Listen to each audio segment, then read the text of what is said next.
Hey, this is Josh with The Verge, and we're taking a look at the BlackBerry Z10, the first ever BlackBerry 10 device. The phone might look a little bit familiar because it shares a lot with the iPhone 5 in terms of design language, though the Z10 is a bit larger.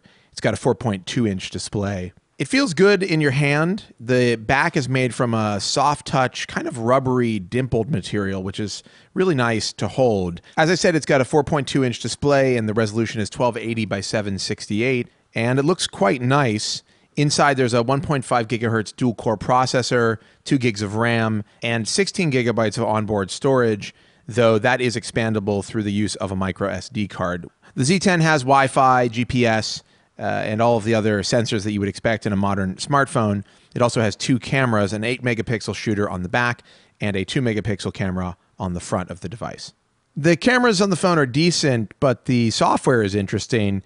RIM is touting a function called time shift, which allows you to snap a picture kind of in burst mode and then select through the different frames of the photo that was taken to find the perfect moment.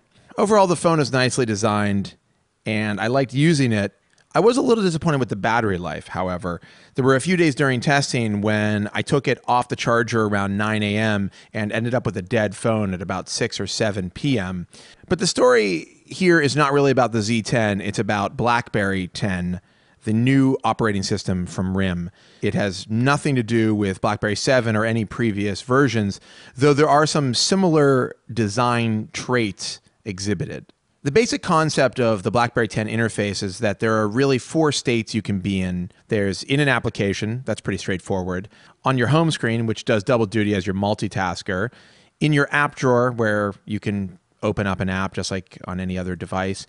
Or in BlackBerry Hub, which encompasses all of your messages that you get on the phone. And that could be email, MMS, SMS, Twitter, Facebook, etc. You get into those various states with a couple of gestures. The main gesture on the phone is to swipe up from the bottom of the display, which unlocks it and takes you to your home screen. If you're inside an app, you can swipe up, you'll go out to your home screen. The other main gesture that you use is kind of a continuation of the home screen gesture.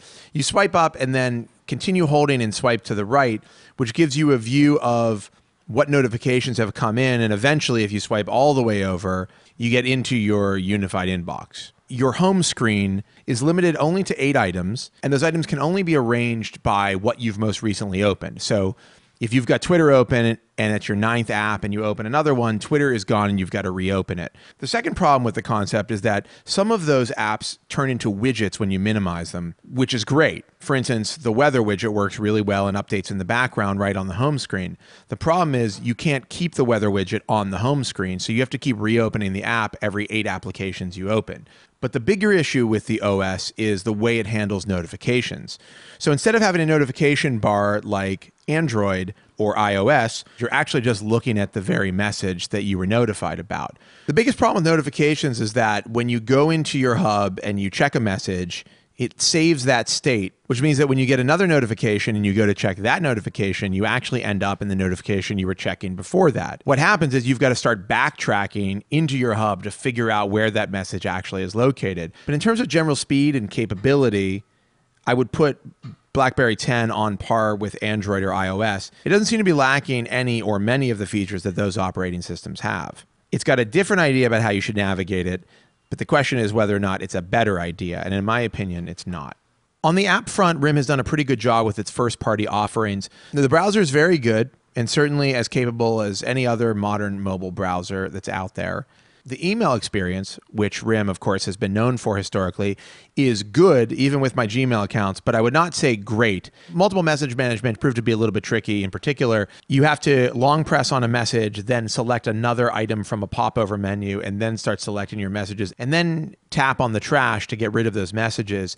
It seems like there could be a much quicker way to get at multiple message management. One of the great things that RIM has done is integrate a lot of third-party services into its core apps. They've got an app app here, which is a note-taking, a reminder app called Remember that integrates Evernote, so you can sync your account and folders right into that application. There's also a surprisingly clever app called Storymaker, which allows you to combine video clips with music and a variety of effects and titles. I thought it was pretty fun to play around with and was impressed at the typography and the effects used in the application itself. The device comes pre-installed with a Twitter, Facebook, LinkedIn, and Foursquare app. In my case, however, I thought the way it handles Twitter was a little bit clunky. Much like Windows Phone, it will show you a list of your latest @messages on Twitter, but in order to fully read those messages, you have to click into each one individually. And speaking of the Twitter app, it's actually kind of bad in the version that I tested. It looks and feels very much like Android or iOS Twitter, except that it doesn't auto-update in the background, and when you pull to refresh, it takes you from wherever you were the last time you checked the app to the top of your timeline. RIM has improved BBM for BlackBerry 10, adding some really interesting functions like BBM video calls, which worked well most of the time when I was testing the device, and a novel function which allows you to share the screen of your phone with somebody else over BBM video. RIM claims that BlackBerry 10 will launch with about 70,000 third-party apps in its BlackBerry World App Store, and that may be true, but it kind of feels like 69,000 of those apps are bad. A lot of them are rehashed playbook titles, and some of the ones that I tested, which are made for BlackBerry 10, just didn't really seem up to snuff. It is clear, however, that making great apps for BlackBerry 10 is possible. The USA Today app, for instance, is very good, as are a handful of the games. Angry Birds Star Wars, for instance, plays as good, if not better, than it does on other platforms. And RIM says there's a lot more coming, including some fairly significant app contributions from EA Games, as well as Gameloft. RIM has added a content marketplace to BlackBerry World, so you can now buy music, TV, or movies pretty easily through the same interface that you get your apps in.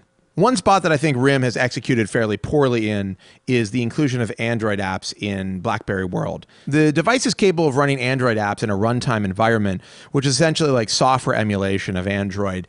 And the apps definitely run like they're being emulated. They don't really run that well. And as soon as you're inside an Android app, you're literally inside an Android environment. And just a reminder, this isn't this year's Android or last year's Android. This is Android 2.3. It's not really an addition to the OS, and in some ways kind of detracts from what RIM is doing with BlackBerry 10. The Z10 is going to be available for $199 on contract. Overall, the Z10 is a fine device. It's even a very good device. And BlackBerry 10 is a very good mobile operating system. I think it's extremely capable, and I'm excited about what it's going to develop into. The bottom line is that it's a good phone, but it's lacking a killer app or killer piece of functionality that's going to sway most buyers from Android, iOS, or Windows Phone.